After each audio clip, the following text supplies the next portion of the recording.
Progress Party government by the military coup of 13th January 1972, the takeover of power by the Colonel Ike Champong-led National Redemption Council and subsequently the Supreme Military Council, the proscription of multi-party democracy, the professional strike of 1976, the March 1978 referendum on the proposal to entrench military rule through the union government concept, the formation of the People's Movement for Freedom and Justice, PMFJ, to mobilize the no vote in the referendum, the consequences of the vote, and the conspiracy to abduct the Electoral Commissioner, the palace coup that removed General Kutua Champong from office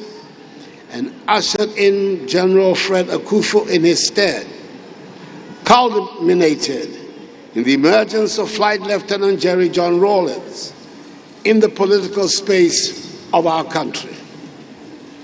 Charismatic, energetic, fearless leader.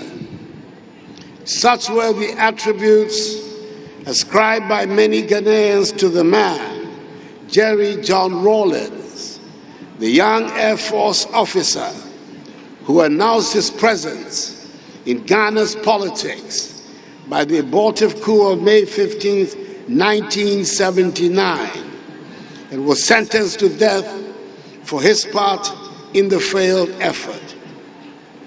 He gave at his trial an important insight into his character when he stood up before the military tribunal to accept sole responsibility for the attempt and to request the NCOs who were being tried with him to be absolved and freed by the tribunal.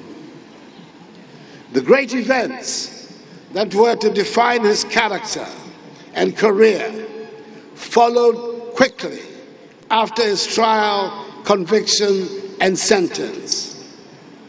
3 weeks later, whilst awaiting execution of his sentence, he was dramatically freed from prison by the insurgents of what has come to be known as the June 4th uprising, when junior officers and other ranks of the Ghana Armed Forces banded together to throw out the Supreme Military Council and install the Armed Forces Revolutionary Council, AFRC, headed by Flight Lieutenant Jerry John Rawlings.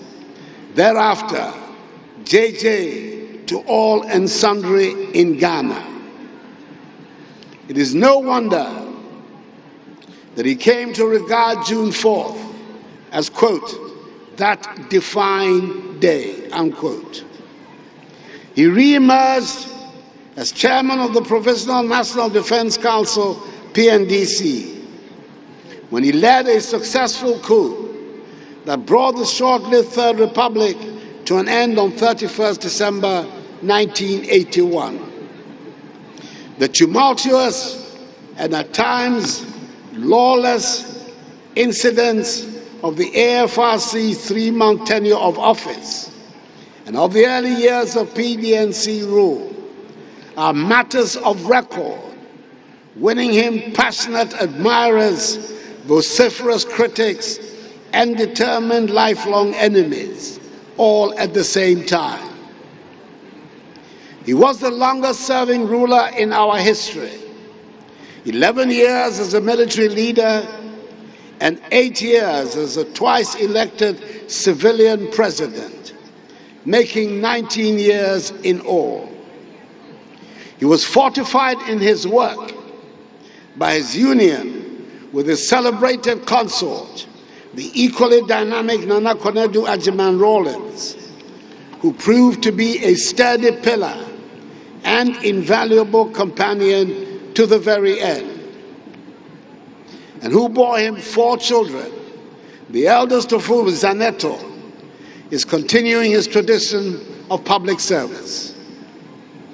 It was no secret that the relation that existed between the two of us, right from the heady days of 1979 through to my brief period in exile, his assumption of office as the first president of the Fourth Republic, the historic Kunipreko demonstrations, my period as Attorney General and Minister for Foreign Affairs in the Kufuor administration, to be my elected the 2008 NPP presidential candidate, was one of open animosity. We did not see eye to eye. However, with time, things changed. We came to see value in each other and understood to a very large degree our respective perspectives. One thing we had in common was our mutual commitment to public service.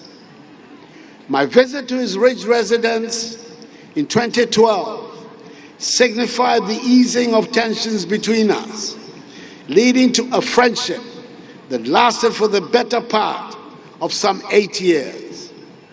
Indeed, when the Ghanaian people in 2016 reposed for the first time their confidence in me in the elections of that year, one of the first persons on whom I paid a courtesy call was His Excellency Jerry John Rawlings. From my entry into office, right up to the day he was called by his maker, he remained a good friend and a repository of sound advice. I knew that in moments of difficulty in my presidency, I could count on his considerable wealth of experience and knowledge.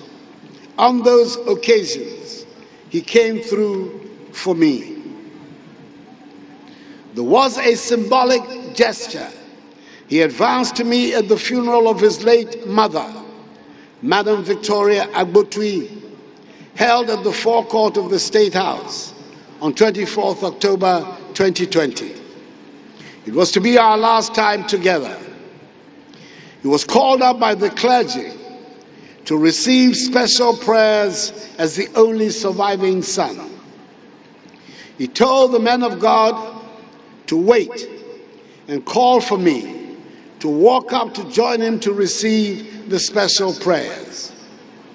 He whispered to my ears as I stood beside him. I reminded them that they should pray for you also, because you had also lost your mother. I was touched by this. It is for good reason that his well-known, oft-cited ideals of probity and accountability, in which he invested a great deal of his political capital, have been enshrined in the Constitution of the Fourth Republic. And together with freedom and justice, the words of our nation's motto, constitute the foundational principles on which social order is to be developed in Ghana.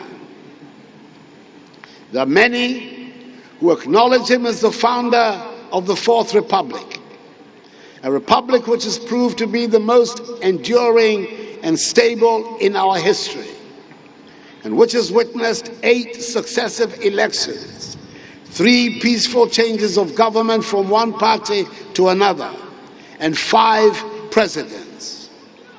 For all his revolutionary antecedents, he set in 2001 the enviable precedent which has since guided our country of respecting the 2-term limit of the presidency and superintending the orderly transfer of power to his democratically elected successor. Whilst he was with us, he respectfully declined an offer I made to him in 2017 to have the University of Development Studies Tamale, UDS, which he personally helped establish, named after him. His reason was that, in adhering to a long-standing principle, He did not want to have any national monument or facility named after him. 2 days after his passing, at the 21st congregation of UDS, I expressed my strongest convictions, in spite of his reservations, that such an honor should be accorded him. I am glad that this has found favor with his family, and the necessary formalities will be carried out to achieve this. That is, the Jerry John Rawlings University of Development Studies, Tamale.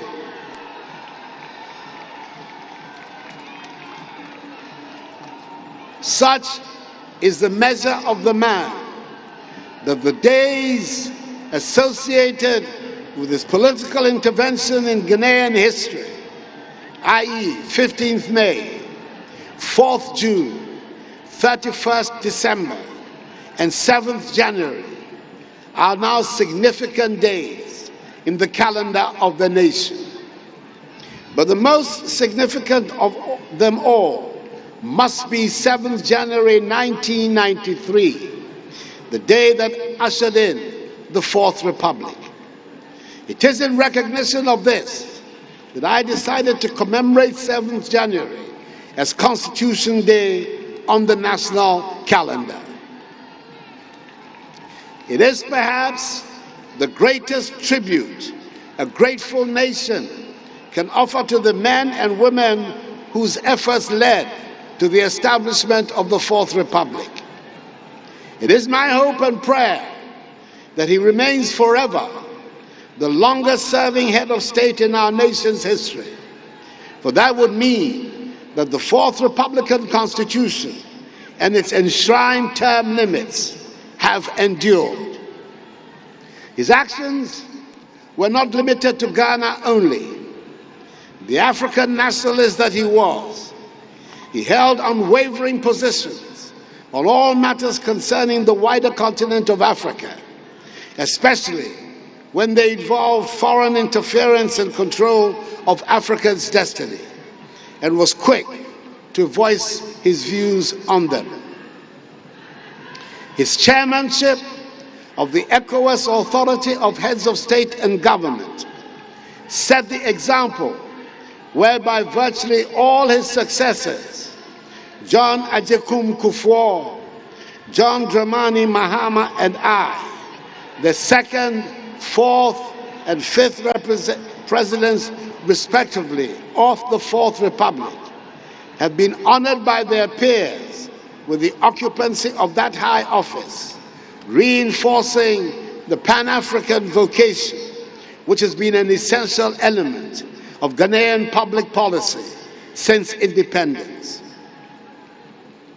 I called him Comandante because of his admiration for the famous Latin American revolutionaries, Fidel Castro, Hugo Chavez, and Daniel Ortega, a nickname which seemed to please him. I believe that history on balance will be kind to him and will render a positive verdict on his contribution to the evolution of our nation and the entrenchment of its democratic institutions and culture. It is entirely appropriate and fitting that he should receive a state funeral with full honors to express the gratitude of the nation for that contribution.